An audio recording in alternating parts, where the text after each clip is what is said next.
ওম শান্তি। Good morning. সবাইকে নমস্কার জানাই।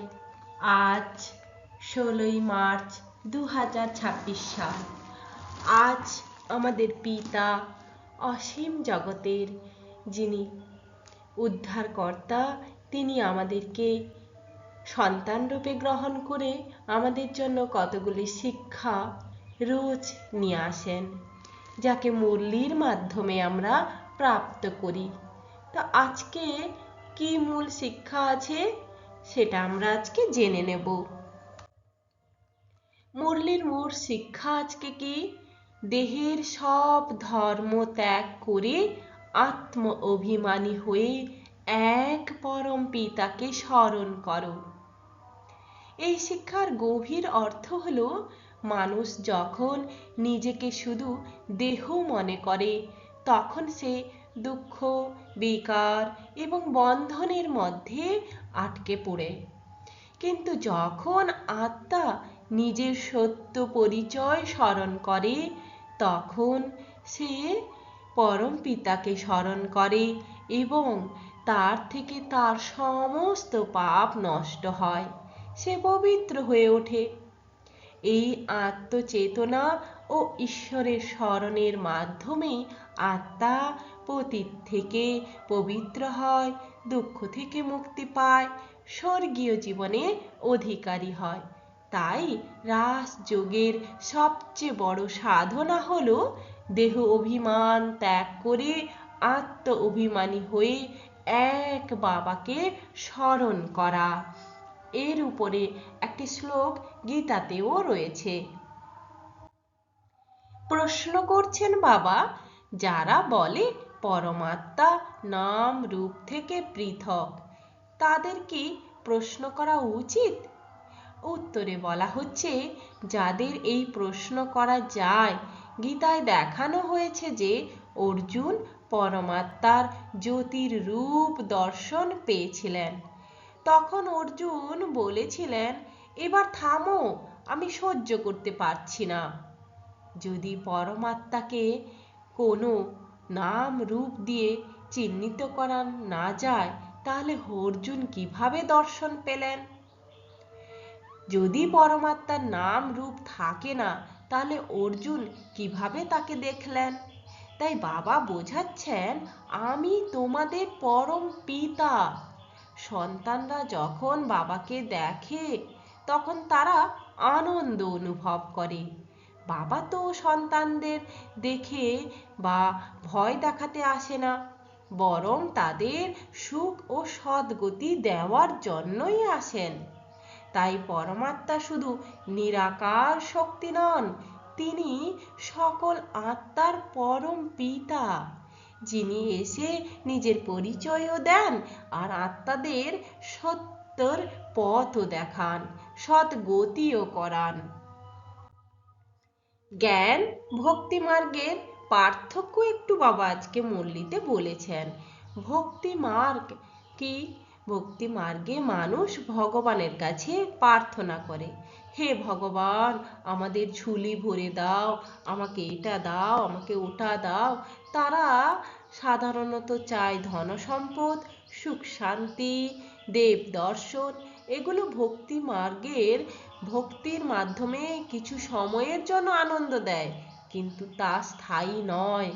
আর জ্ঞান মার্গের ক্ষেত্রে বাবা বলছেন, তোমরা জ্ঞানী আত্মা, বাবা তোমাদের স্বর্গের মালিক বানান। তাহলে তোমাদের লক্ষ্য হলো আত্মচেতনা অর্জন, পবিত্র জীবন, দেবত্ব ও স্বর্গের অধিকার লাভ। তাই ভক্তি যেখানে সাময়িক সুখ দেয়, আর জ্ঞান সেখানে আত্মাকে স্থায়ী মুক্তি ও স্বর্গীয় সুখের অধিকারী করে দেয়।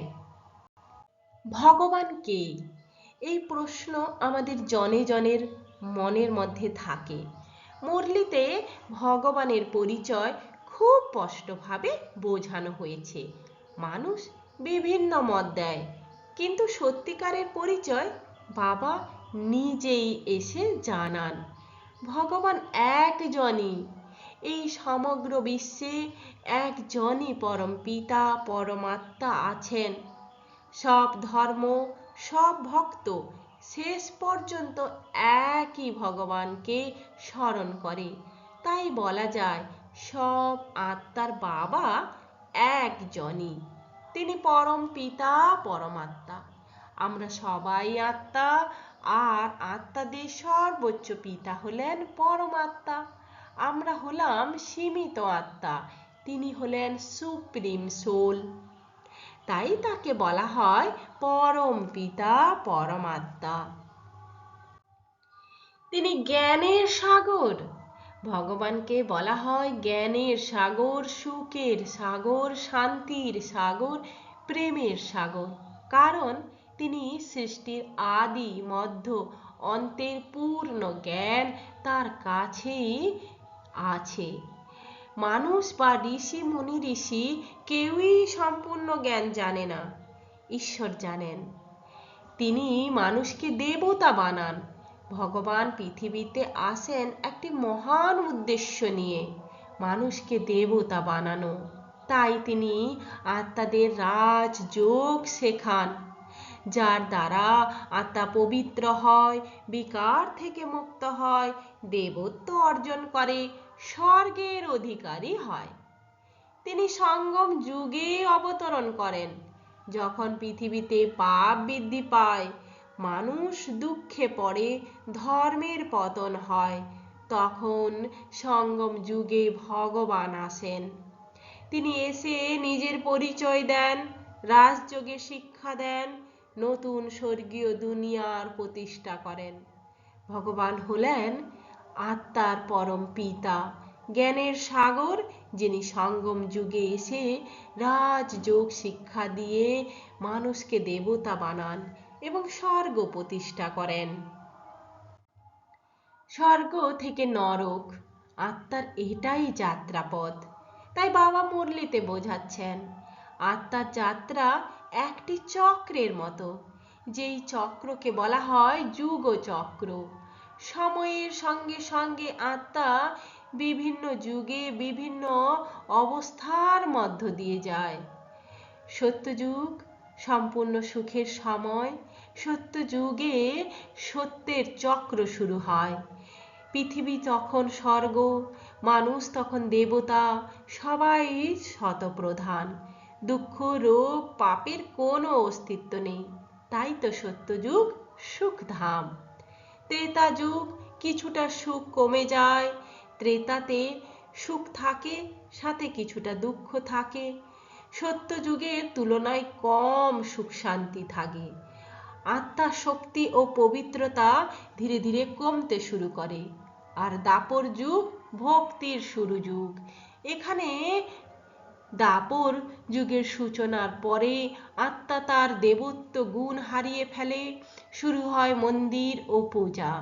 আত্মা ধীরে ধীরে তমপ্রধান হতে শুরু করে, ভক্তি মার্গের শুরু হয়। কলিযুগ দুঃখ ও পতনের সময়। পৃথিবীতে দুঃখ চারদিকে তার বিস্তার শুরু করে, পাপ বিকার বৃদ্ধি পায়, মানুষ নিজের সত্য পরিচয় ভুলে যায়। তখন সবাই ডাকে, হে পতিত পাবন ঈশ্বর, এসে আমাদেরকে উদ্ধার করো। আর সঙ্গম যুগ পরিবর্তনের সময়। ঈশ্বর আসেন এই ধরাধামে, আর আমাদের চেতনার দ্বারা আমাদেরকে দেবতা বানান, নতুন স্বর্গ প্রতিষ্ঠা করেন। 84 জন্মের রহস্য। একথাও বাবা মুরলিতে বোঝাচ্ছেন মানব আত্মাদের যাত্রা হলো 84 জন্মের একটি সম্পূর্ণ চক্রের মাধ্যমে তা ঘটে। প্রথম জন্ম দেবতা জীবন, সেই জীবন সত্যযুগে দেবতা রূপে, সূর্যবংশী রূপে, যেখানে 8 জন্ম হয়, যেখানে সর্বোচ্চ রাজবংশীয় লক্ষ্মী নারায়ণের রাজ্যে আমরা থাকি। সম্পূর্ণ পবিত্রতা ঐশ্বর্যপূর্ণ জীবন। আর চন্দ্রবংশী জীবন 12 জন্ম অর্থাৎ ত্রেতা যুগ, যেখানে আমরা কিছুটা কম সুখে থাকি, তবুও অনেক সুখ শান্তি সেখানে থাকে। তারপর ধীরে ধীরে আমাদের পতন শুরু হয়, দাপর যুগ থেকে কলিযুগ পর্যন্ত আমরা দুঃখে এবং বিকারের প্রভাবে তমপ্রধান হয়ে যাই। আর 84 জন্মের এই চক্রই আত্মার সম্পূর্ণ যাত্রা। স্বর্গ থেকে শুরু করে পতনের মাধ্যমে আমরা সঙ্গম যুগে ভগবানের জ্ঞান পেয়ে আবার স্বর্গে যাওয়ার পথ শুরু করি। এই সমস্ত কিছুর প্রাপ্তির পেছনে সবচেয়ে বড় শত্রুকে বাবা বললেন কাম হলো মহাশত্রু। যেই কামনা বাসনার বশীভূত হয়ে আমরা বিকারের জন্ম দিই। আদি মধ্য অন্তে দুঃখের কারণই হলো আমাদের বিকার, যা আমাদের জীবনকে নরকে পরিণত করে, দুঃখ অশান্তি অনুতাপ দেয়, তাই আত্মাকে পতিত করে। যখন আত্মা কাম বিকারের অধীনে হয়ে যায় তখন তার পবিত্রতা নষ্ট হয়, আত্মিক শক্তি কমে যায়, দেহাভিমান ও বিকার বৃদ্ধি পায়। ফলে আত্মা দেবত্ব থেকে পতিত হয়ে সাধারণ মানুষের স্তর থেকে আরো নিম্ন স্তরে অসুরকুলে পতিত হয়। সত্যিকারের রাজযোগের লক্ষণ কি বা লক্ষ্য কি? মুরলিতে বাবা বোঝাচ্ছেন রাজযোগের প্রকৃত উদ্দেশ্য হলো মানুষ থেকে দেবতা হওয়া, অর্থাৎ সাধারণ মানব জীবন থেকে দিব্য অলৌকিক পবিত্র জীবন লাভ করা, যাকে এক কথায় বলা হয় নর থেকে নারায়ণ হওয়া এবং দেবতার গুণে চরিত্রে দেবত্ব অর্জন করা আর স্বর্গের অধিকার লাভ করা।